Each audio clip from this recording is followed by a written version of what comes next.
नमस्कार दोस्तों, हमारे यूट्यूब चैनल एग्जाम से सफलता तक 71 में आपका स्वागत है। मैं हूं अमर सिंह यादव। देखिए 18A जो थी आपकी कक्षा 8 की बुक, ज़रा देखिए, प्रश्न आ रहा होगा, पढ़िए और लगाइए रोक करके। प्रश्न कहता है एक समलंबाकार क्षेत्र की समांतर भुजाएं 3 सेंटीमीटर 4 सेंटीमीटर और इनके बीच की दूरी 3 सेंटीमीटर है, तो समलंबाकार का क्षेत्रफल बताइए। देखिए होता क्या है, एक ये रेखा है और एक ये रेखा है, इनको कहते हैं समांतर। क्या कहते हैं? समांतर। समांतर में छोटी बड़ी तो हो सकती हैं, क्या हो सकते हैं? छोटी बड़ी तो हो सकती हैं, लेकिन एक ही दिशा में खींची होनी चाहिए। ठीक है, इस प्रकार से कोई आकृति इसकी बनेगी। अब देखिए ये भुजा ये हो गई आपकी, कितनी है? 3, और एक भुजा कितनी है? 4, और इनके जो ये वाला बनता है इसको कहते हैं बीच की दूरी। ये बीच की दूरी है 3। तो पहले एक बात बताएं, इसको हम नोट कर लेते हैं। देखिए कैसे नोट करेंगे, B1 बराबर 3 और B2 बराबर 4 और H जो है आपका ये 3 सेंटीमीटर है। अब भाई समलंबाकार का क्षेत्रफल क्या होता है? समलंबाकार का क्षेत्रफल बराबर क्या होता है? 1/2 भुजाओं का योगफल और गुणे ऊंचाई। लेकिन ऐसे ना याद करें, इसको याद करें 1/2 B1 प्लस B2 और गुणे H। इस प्रकार से फार्मूला को याद कर लेना है। अब देखिए 1/2 B1 कितनी है? 3, और B2 कितनी है? 4, और गुणे H कितना है? 3। तो भैया 1/2 4 3 कितना हुआ? 7 हुआ। तो गुणे 7 और गुणे 3, 7 तियाँ 21/2। इसको कैंसिल करेंगे तो क्या करेंगे? भाग करेंगे तो 10.5 वर्ग सेंटीमीटर। यही आपका आंसर है। प्रश्न नंबर 2 देखिए, 3 सेंटीमीटर ऊंचाई के एक समलंबाकार क्षेत्र के क्षेत्रफल 36 वर्ग सेंटीमीटर है। इसकी समांतर भुजाओं में से एक भुजा 9 सेंटीमीटर है, दूसरी भुजा ज्ञात कीजिए। अब की बार ऊंचाई दे रखा है 3, एक भुजा 9 दे रखी है, दूसरी भुजा हम मान लेते हैं x। तो भैया B1 जो है इसका कितना है? 9, और B2 कितना है? x, और ऊंचाई है 3। इस प्रकार से अब दे रखा है। और क्या दे रखा है? इसका जो क्षेत्रफल दे रखा है वो 36 वर्ग सेंटीमीटर है। तो एक बात बताओ, फार्मूला क्या होता है? 1/2 B1 प्लस 9 और x और गुणे 3 बराबर 36। इस चीज़ को ध्यान देना होता है, जो चीज़ इधर बटे में है उधर क्या होगी? गुणे में हो जाएगी। तो भाई 36 और गुणे ये वाले 2 इधर हो गए। अब ये क्या करेगा? इसमें गुणा करेगा, तो 9 तियाँ 27, ये 3 इसमें गुणा करेगा, 9 तियाँ 27 प्लस 3x। अब क्या करेंगे? 3x 36 दूना कितना होता है? 72। ये उधर जाएगा, पक्षांतर करेगा, पक्षांतर में क्या होता है? माइनस हो जाता है। तो 27, तो 3x बराबर 12 से 7 गए कितना बचा? 5, और यहाँ पर कितना बचा? 6, 6 से 2 गए कितना बचा? 4। तो x बराबर 45 और बटे 3, 3 एकन्ना 3, 3 पचे 15। जो दूसरी भुजा आपकी आई, x का जो मान बाबू आया वो आया 15। यही आपका आंसर है। प्रश्न नंबर 3 देखिए, कहता है निम्नलिखित चतुर्भुज ABCD में AB समांतर है CD के और AD लंब है AB बराबर 8, BC बराबर DC बराबर 5 सेंटीमीटर। तो चतुर्भुज ABCD से घिरे क्षेत्र का क्षेत्रफल ज्ञात कीजिए। देखिए आपका इस प्रकार से वो बना है, जैसे ये बना है ऐसे बना है, और ये है 5 सेंटीमीटर और ये 5 सेंटीमीटर है, और जो ये भुजा दे रखी है ये है 5 सेंटीमीटर, ये भी 5 सेंटीमीटर है, और यहाँ से लेकर के और यहाँ तक की जो दूरी दे रखी इसने है, यहाँ से यहाँ तक की दूरी ये 8 सेंटीमीटर है। अब एक बात ध्यान से देखिए आपकी, जिसे मान लीजिए ये हम ऊंचाई इस प्रकार से रखते हैं। अब भाई यहाँ से यहाँ तक की दूरी 5 है, तो यहाँ से यहाँ तक की दूरी 5 है, तो ये दूरी कितनी बची? 3 सेंटीमीटर। जो ये दूरी बची आपकी ये वाली, ये 3 सेंटीमीटर बची नहीं बची? बोले बताओ। अगर हम ये निकालते हैं तो कैसे निकालेंगे? देखो ये बनता कौन सा है आपका? समकोण त्रिभुज बनता है, तभी ऊंचाई निकाल पाओगे। तो समकोण त्रिभुज में एक फार्मूला होता है पैथागोरस प्रमेय,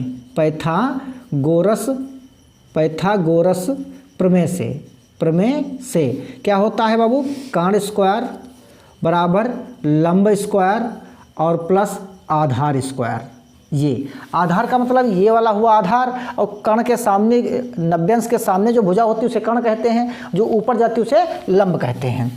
तो भाई आपके पास कौन सी चीज़ नहीं है, आपके पास कर्ण है तो इसका स्क्वायर कर देते हैं, आपके पास लंब नहीं है तो लंब को मान लेते हैं x, और जो आधार आपका है प्लस वो है 3 का स्क्वायर।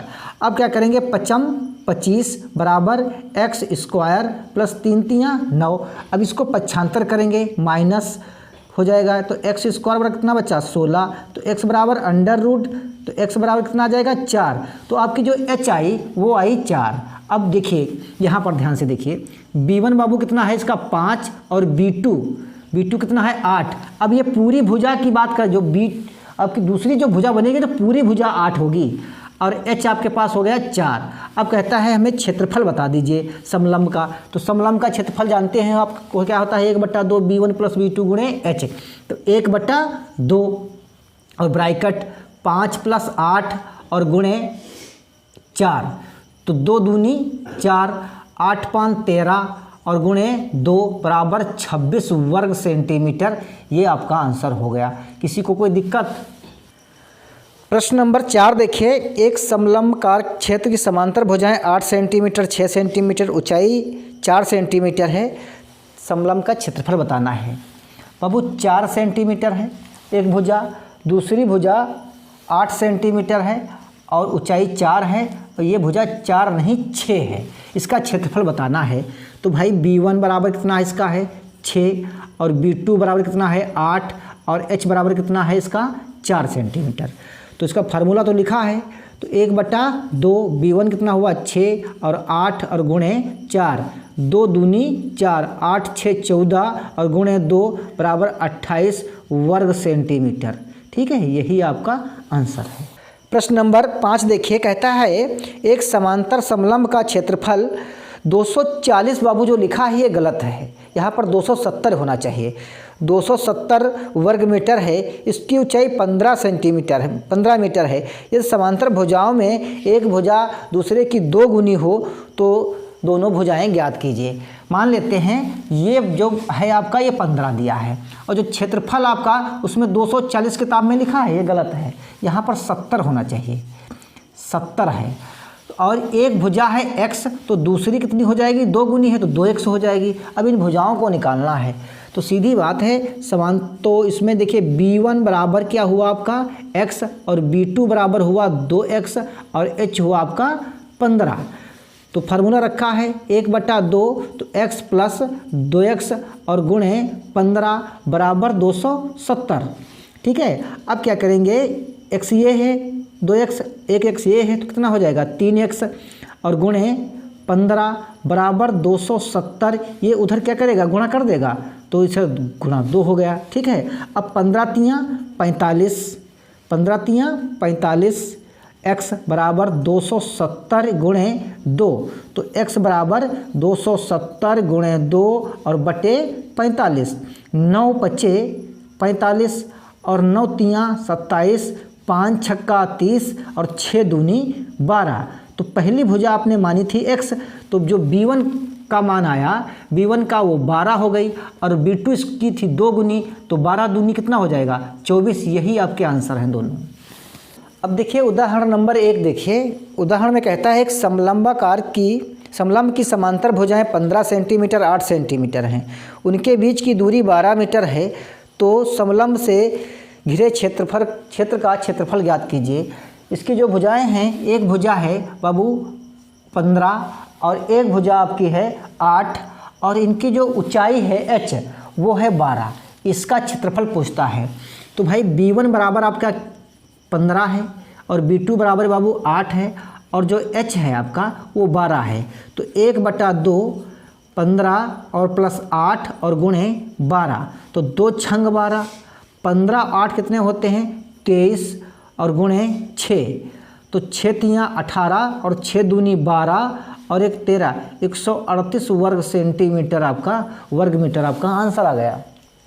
अब उदाहरण नंबर 2 देखिए, ऊंचाई 3 सेंटीमीटर वाले एक समलंबकार क्षेत्र का 12 सेंटीमीटर है। यदि समांतर भुजाओं में से एक 3 सेंटीमीटर है तो दूसरी भुजा ज्ञात कीजिए। क्या है? एक भुजा 3 सेंटीमीटर है और दूसरी भुजा जानते हो क्या इसकी है? एक तो दी नहीं है तो उसको मानेंगे x, और ऊंचाई इसकी 3 है और क्षेत्रफल इसका बाबू 12 दिया है, तो दूसरी भुजा बता रहा है। तो भैया b1 बराबर जो है 3 है और b2 बराबर क्या है? x है, और h बराबर 3, और क्षेत्रफल दिया है इसका ना 12।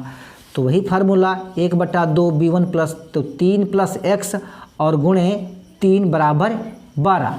ठीक है, अब क्या करेंगे, इसमें इसको गुणा करेंगे तो ये हो जाएगा 12 और 2 ये गुणा करेंगे इधर। ठीक है, अब 3 तियाँ 9 और प्लस 3x, अब 12 दूनी 24, ये 24 हो गए। अब ये 9 उधर पक्षांतर कर दीजिए, कितना हो जाएगा? माइनस का जाएगा, इधर 3x, अब 3x इधर कितना बचेगा?